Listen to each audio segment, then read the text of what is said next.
what's up? This is Brandy, and you know what? I got soul, period.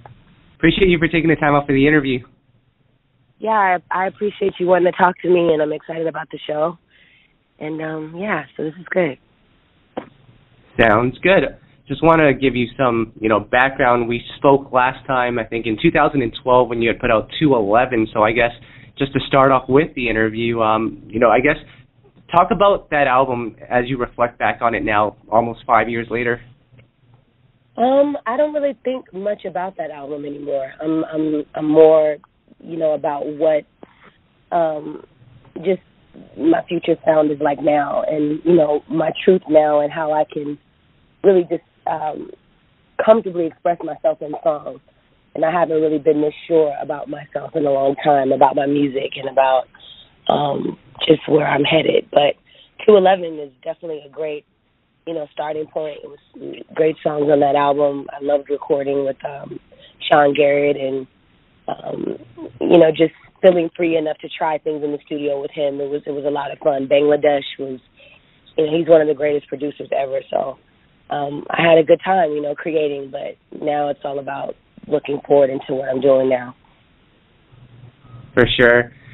And of course, these long breaks that you've had, they're nothing new for you, but what would you say is kind of different this time around, this break that you're taking?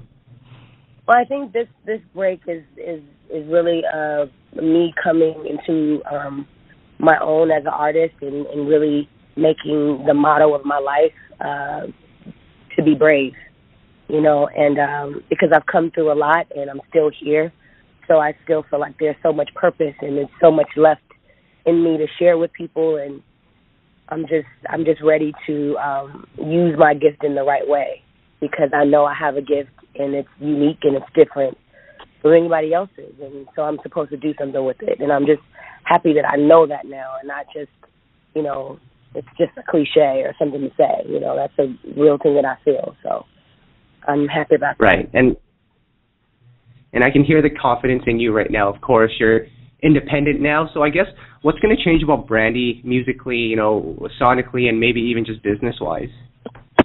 Well, music is so, it's infinite, it's versatile, so I don't want to put myself in a box. I want to try everything, and I'm trying everything, and I'm really trying to write what's in my heart and what I feel without, a lot of help in that department. So, like I said, being brave and just, I can sing. I'm not an R&B singer. I'm a singer. So I can sing any kind of music that makes me feel inspired, whether it be country, whether it be a little bit of rock and roll, but within my roots as well. I'm not going to go too far with it, but, definitely within my roots. So I feel like trying a different way to express my music, because so many people have already taken from what I've done in the past, and it kind of makes me not want to ever do anything that I've ever done before. Right. And I feel like you're an artist that probably could have went indie a while ago just because of your star power and, how much you've already established in the industry. So would you say there was a little bit of fear on your end, going indie initially? Yeah, when you don't know your value, or you don't know who you are, or, you start to believe different things about yourself that other people are telling you, you get kind of lost. And I was more lost than afraid, because, I usually face things I'm afraid of, but I was just lost. I didn't know what I meant to music or what music meant to me. So now I just belong solo. I belong by myself. I love singing with my brother, I love singing with my daughter, and we'll probably do a lot of features. I've done a lot of features recently, but I'm a solo artist, so I like that too. Right. And of course, last year you had put out Begging and Pleading, which, that was one of our favorites of the year. And I know there was a lot that went on behind the scenes with that song. But, just how far were you into that project, or what were you working on at the time when you put out that song? Well, I'm still working on it.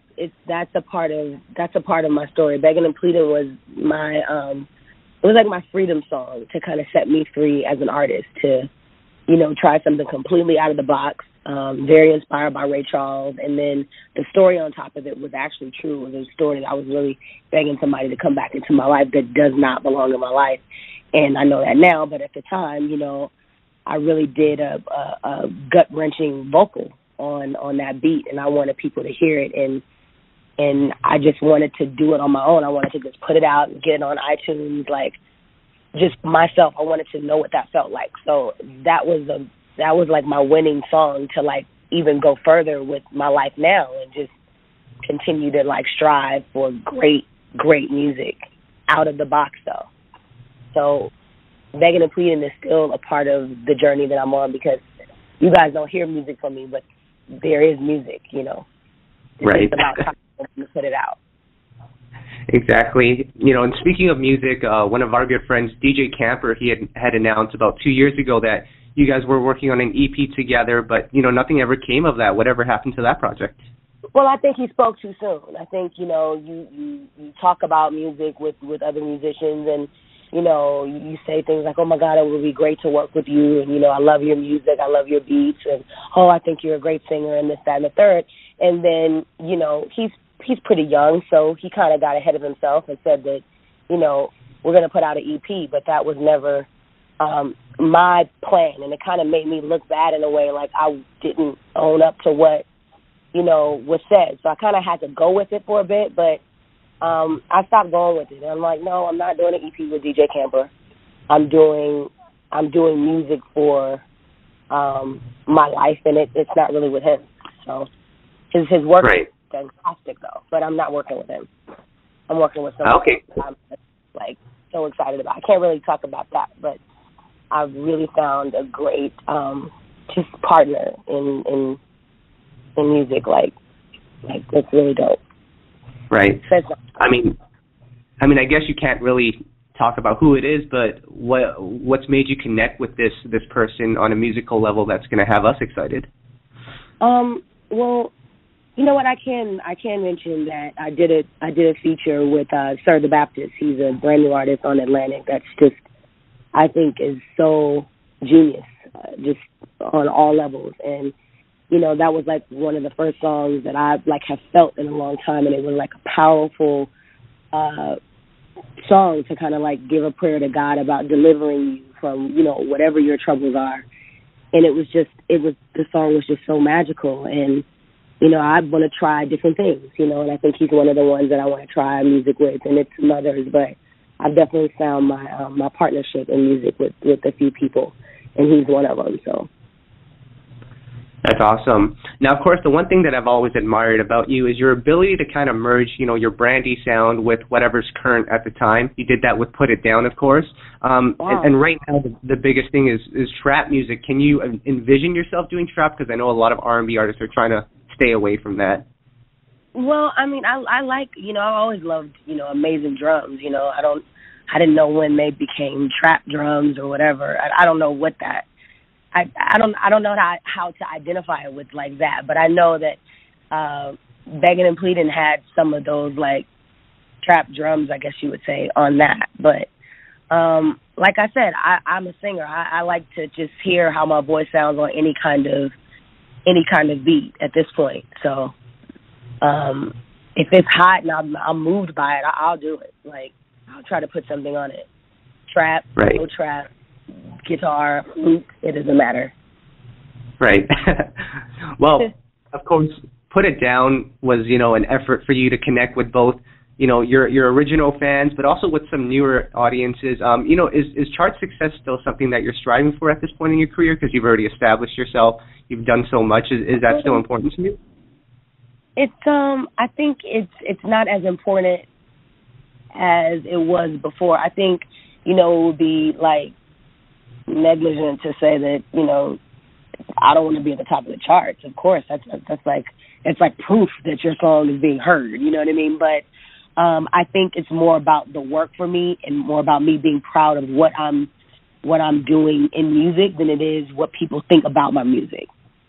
Like I want to like my music before you like it. You know what I mean? Like I don't want to sell anything that I don't really like, and so I'm not going to sell myself short just to get to the top of the charts.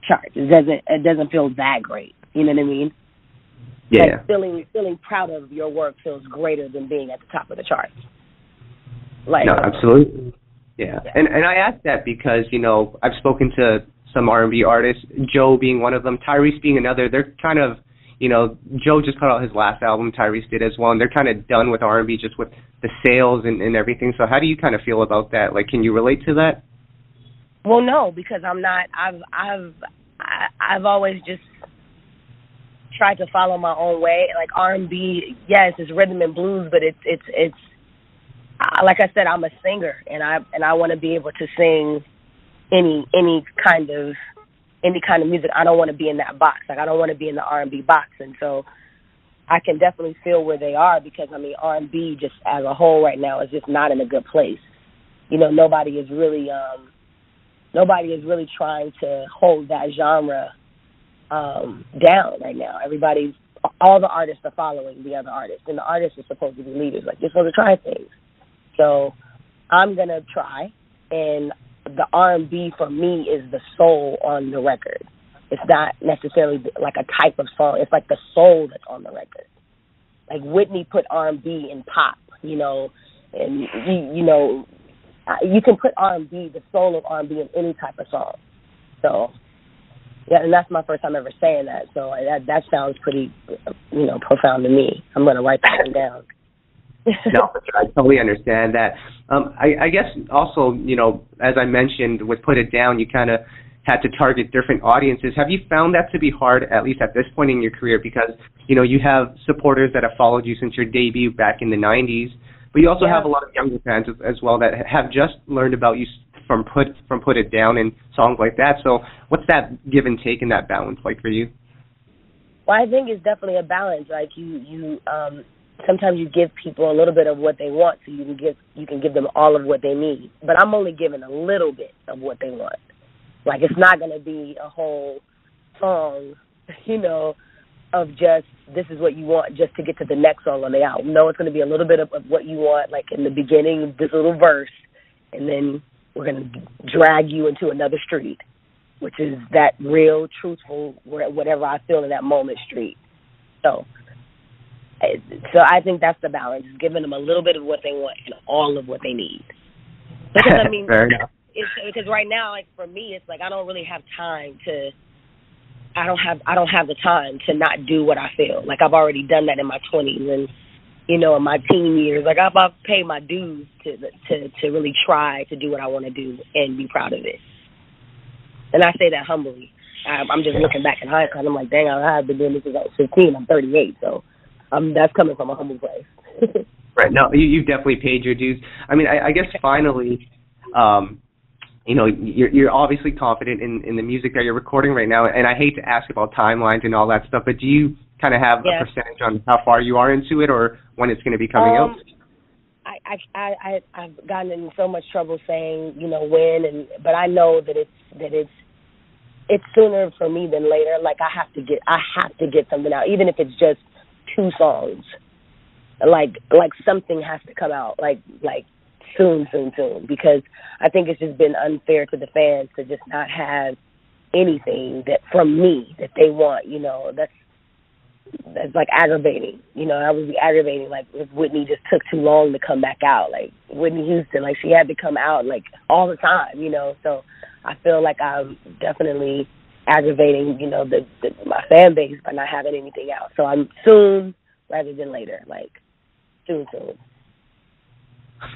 That's perfect. You know, that's all that I've got for you. And is there anything that you'd like to add? No, I just think that your questions are brilliant. And your questions Thank you. Out a great interview. I think this is a really great interview, and I had a good time talking to you and telling you a few things about what I'm doing.